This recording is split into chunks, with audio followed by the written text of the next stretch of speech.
Okay.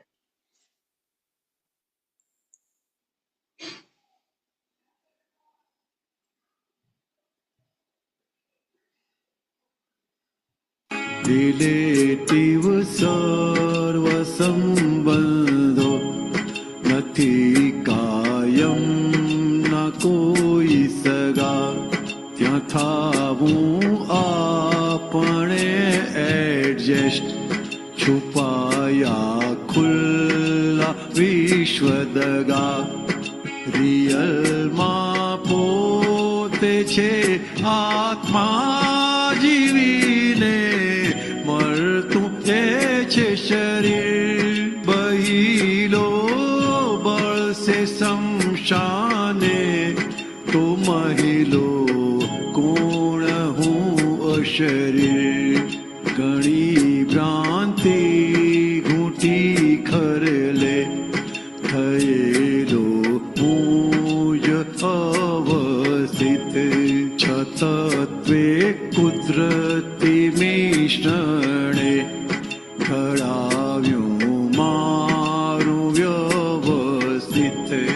વ્યવસ્થિત શણગારી બક્ષે તમારા, હોય જે ઇન્ડેન વિષયના ભાવ ફળમાં શ્રી ને વેવાય સાડા સાડી સમેત. હતો હું એકલો ત્યારે, નહોતી આવી કોઈ વળગણ. હવે સમભાવથી નિકાલ કરીશ નહીં તો વધે ઘર્ષણ. ગમે છે તમને જે વ્યવહાર પ્રથમ તે આપ સામાને. આ દુનિયા આખી છે પડઘો, પહોંચે સ્પંદ આત્માને.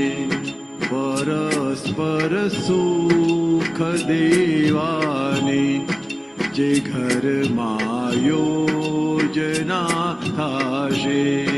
બગીચા ખીલશે ઘરમાં, પ્રભુત્વ જ વિકસે પાસે.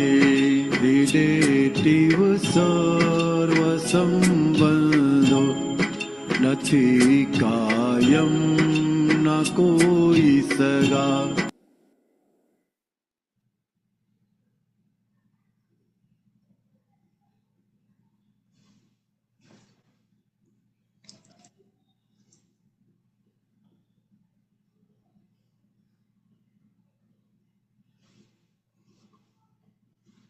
બોલો, ચાલો.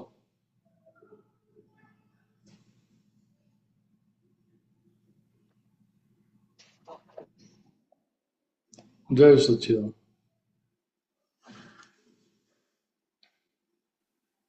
સ્ક્રીન દેખાય છે તમને દિનેશ? હા, મને સ્ક્રીન દેખાય પણ બહાર લાઈટ હજુ આવી નથી. ઓકે, વાંધો નહીં. આવે એટલે ચાલુ કરીશું. તેવું હોય ને તો આપણે એવું કરીએ, પહેલું બે લઈએ, પછી નેક્સ્ટ ટાઈમ પાછું બીજા બે ઉપર ઉપર. ના ના, જે લેવું એનો કઈ વાંધો નથી. મને મને મને તો આખું લેવામાં કઈ વાંધો કઈ છે નહીં એમાં. જો તમારે જે ધીરે લેવું. ધીરે પેલું કેવું કે પ્રયોગમાં મૂકીએ ને એ રીતે હા, એક એક. એટલે જો પહેલી બે લાઈન લઈએ આપણે. રિલેટિવ સર્વ સંબંધો નથી કાયમ ના કોઈ સગા. એટલે અહીંયા દાદા ભગવાન શું કહે છે કે રિલેટિવ એટલે શું તો કે જે ખરેખર છે નહીં એ. બરાબર. રિયલ એટલે જે ખરેખર છે અને રિયલ કહ્યું.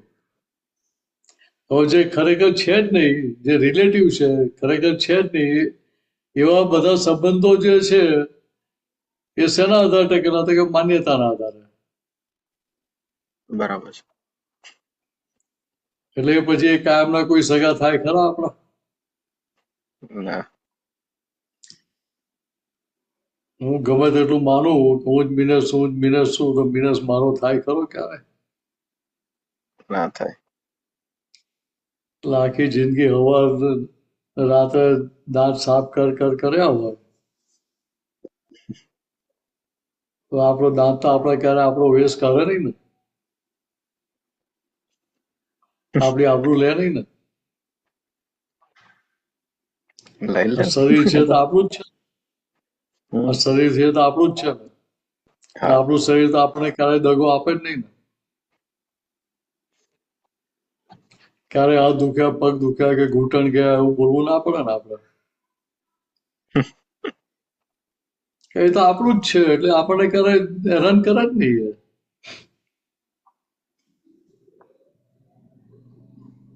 તો કે અહીંયા આપણને સમજાય કે ભાઈ આ જે ખરેખર નથી અને આપણે ખરેખર માની લીધેલું એ માન્યતાના આધારે અત્યારે માર ખાવો પડે છે. હમ. કાયમના માન્યા માટે માર ખાવો પડે છે. તો એ કેવા છે તો કે ભાઈ સંયોગો વિયોગી સ્વભાવના છે. જે સંબંધ ઋણાનુબંધના સંબંધે ભેગા થયા એ ઋણાનુબંધ ચૂકવા એટલે પાછા છૂટા પડી જાવ તમે. એક્સ્ટ્રા આઈટમ કઈ કરીએ તો કે આમાં નવા રાગ દ્વેષ કરીએ એટલે એક્સ્ટ્રા આઈટમ કરી પાછી.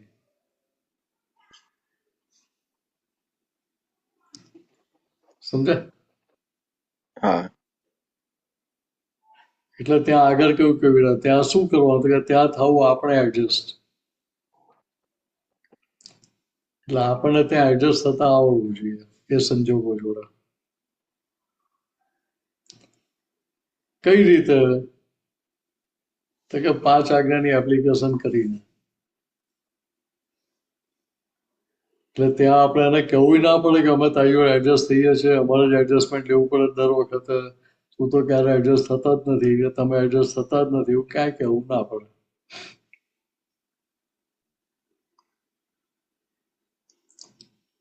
કેમ? તો દાદા કહે આ તો સારું છે કે પાછું દેખાતું નથી. આગલા અવતારો દેખાતું નથી એ સારું છે, નહીં તો જોડે રહેવાય નહીં. રાઈટ. કે આ કેવું છે તો એ છુપાયા ખુલ્લા વિશ્વ દગા છે. ગુપ્ત કે ખુલ્લા, ઓપન કે હિડન વિશ્વ દગા છે. તો ત્યાં શું કરવાનું આપણે? ત્યાં અમે લડવા જવાનું?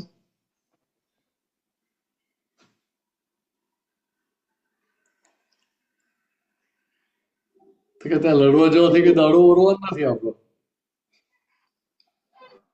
સમજાય? લડવા જવાથી આપણું કામ થવાનું નથી કે લડવા જવાથી આપણું કામ નીકળવાનું નથી. તો ત્યાં શું કરવાનું હોય? તો કે જે સંજોગ આવે એનો સંભાવ નિકાલ કરીને આપણે આગળ વધી જવાનું. કેવી રીતે? તો કે જાણીને છેતરાવાનું.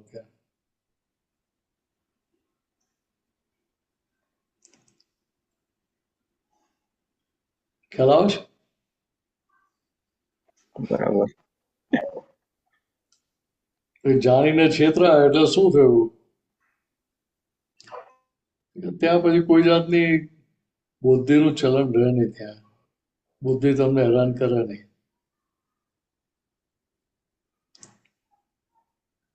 દગા ફટકા શેના આધાર થતા હોય? જ્ઞાનના આધાર થાય કે બુદ્ધિના આધાર થાય? બુદ્ધિ છે. જે બુદ્ધિના આધાર જીવ તો એ દગા ફટકામાં જ હોય. ક્યાં લઈ લઉં ને ક્યાં દબાઈ દઉં ને એ જ અંદર ચાલ્યા કરતું હોય. હા. જ્ઞાન વાળો એને શું થાય? તો કે ના ભાઈ મારે ફાઇલનો સંભાળ નિકાલ કરવો છે, મારે કોઈ આગ્રહ પકડ રાખવા નથી. એટલે પેલી કહેવત છે ને, ગાડા ને ગામ ને ડાયા ને ડામ.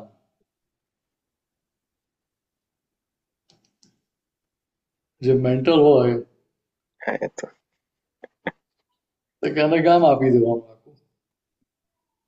અને જે વાઇસ છે તો કે એને દંડા પડે. કેમ એને દંડા ખાવા પડે? તો કે એ સમજવા છે કે ભાઈ પેલો ગાડો છે, પેલો તો ટેમ્પરરી જ છે ને, એ જે નહીં હોય ત્યાં બધું મને જ મળવાનું છે ને, કે હું પકડી રાખવાનું કે છો ને ખુશ થતો કે.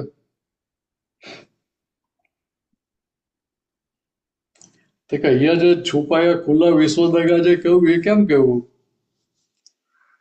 તો કે ગયા અવતારના જે આશય હતા એના આધારે અત્યારે સંજોગો ભેગા થયા કર્મફળ સ્વરૂપે. અત્યારે સામે જે નવી ડિઝાઇન જે બની રહી છે, નવું ચાર્જિંગ જે થઈ રહ્યું છે,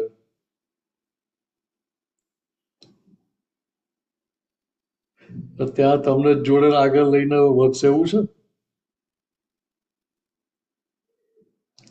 દાદા ના દાખલો આપ્યો કે પતિ પત્ની લગ્ન કરે ત્યાંથી બંનેનો એક જ ધંધો ચાલુ થઈ જાય. નિકિતા થાય કે ભાઈ હાર્દિકને સુધારી નાખું, હાર્દિક ને થાય કે હું નિકિતાને મારી ડિઝાઇન પ્રમાણે સુધારી નાખું. થાય કે ના થાય? થાય. તો કે એ સુધારવા માટે જે મહેનત કરે આખી જિંદગી અખતરા ચાલે ને.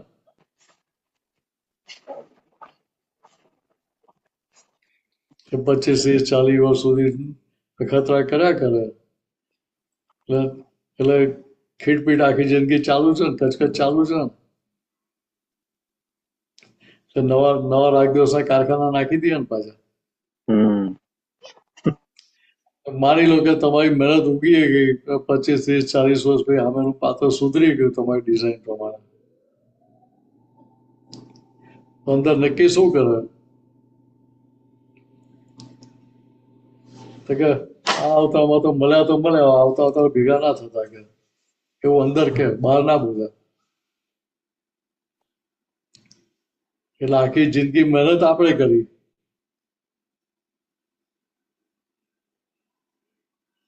ને પછી એનો લાભ કોને મળે? બીજા અવતારમાં તમને મળે કે બીજા પુણ્યશાળી મળે? પુણ્યશાળી. તમને તો મળે જ નહીં ને.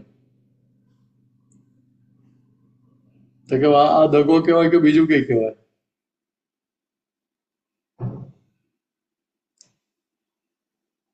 તો કે અહીંયા દાદા ચેતવે જ આપણને. તો કે અહીંયા આપણે શું કરવાનું? તો કે એડજસ્ટ થઈ જવાનું આપણે.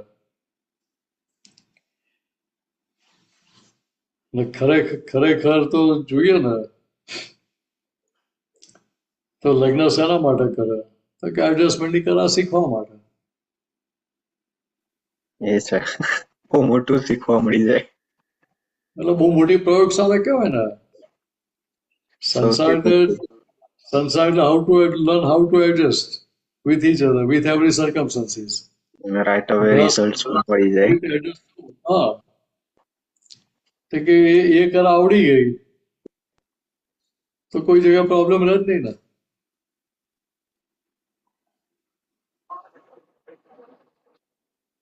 એટલે ત્યાં એડજસ્ટમેન્ટ ક્યારે લઈ શકે? તો કે આજ્ઞા હાજર હોય ત્યારે.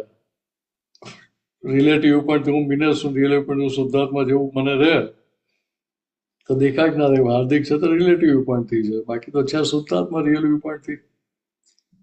તો મારે ક્યાં પકડી રાખવા જેવી છે? વ્યવસ્થિત થી બહાર તો કશું પરિણામ આવવાનું નથી. તો મારા આગ્રહ પકડ શું? મારી ડિઝાઇન છોડી દઉં.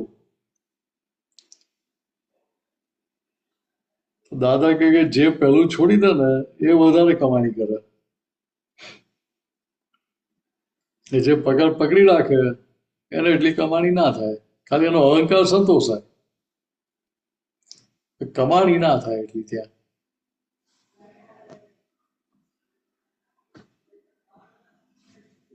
સમજ્યા?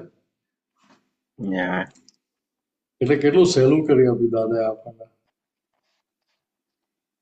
રિલેટિવ રિયલની વ્યાખ્યા જ કેટલી સરસ આપી કે જે ખરેખર છે એ રિયલ, જે ખરેખર નથી અને રિલેટિવ કહ્યું. તો કે આ જ ખરેખર નથી તો આની જોડે સંકળાયેલો એક સંજોગ કાયમનો હોય ખરો? ના હોય. ને આપણને શું લાગે તો બીજા બધા જશે હું તો રહેવાનો જ છું એમ.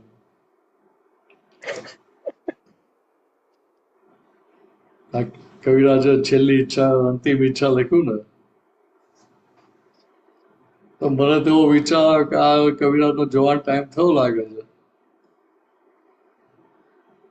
એટલે હવે આ પદ આવ્યું લાગે છે લખીને અમને સમજાય. ત્યાં પેલું એવો વિચાર ના આવે કે દાદા ભગવાનનો જવાનો સંજોગ એમ પટેલનું આયુષ્ય કર્મ પૂરું થવા આવ્યું છે એટલે હવે પદ નીકળ્યું છે એવો વિચાર ના આવે. ત્યાં દાદા માટે એવો વિચાર જ ના આવે. પણ ત્યાં એવું લાગે કવિરાજનો ટાઈમ કાળ પાક્યો લાગે છે.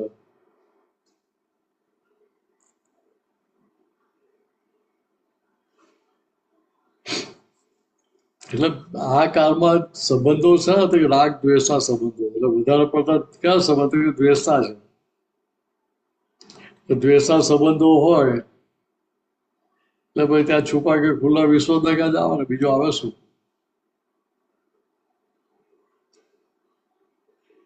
દ્વેષ હોય એટલે નેગેટિવિટી હોય ને ત્યાં પોઝિટિવિટી હોય જ નહીં. હવે ત્યાં આપણે પેલી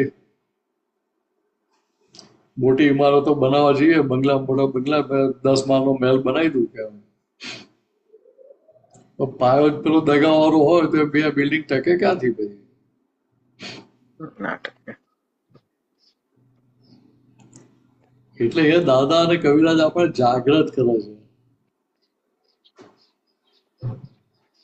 આ જ દગો છે તો પેલા બીજા બધા તો ક્યાં જો સંકળાયેલા કોઈ દગો કર્યો હોય ક્યાંથી રહેવાના છે? તારું શરીર તને સાથ આપતું હોય તારા દાંત તને સાથ નથી આપતા તારા હાથ પગ તને સાથ નથી આપતા તો બીજા પર તો ક્યાં ભાઈ વિશ્વાસ કરવાનો? આની પર વિશ્વાસ રહેવો નથી તો ભાઈ આ દગો કરે તો બીજા તો દગો કરવાના જ છે ને. હવે એ સમજાઈ જાય તો પોતે ત્યાં એડજસ્ટમેન્ટ લઈ શકે ને. પણ કયા આધારે કે 5 આજ્ઞાના આધારે એ 5 આજ્ઞાનું એડજસ્ટમેન્ટ લીધું તો ક્યાં કોઈ જગ્યાએ પ્રોબ્લેમ આવે જ નહીં. એકદમ સરળ થઈ જાય વ્યવહાર આખો.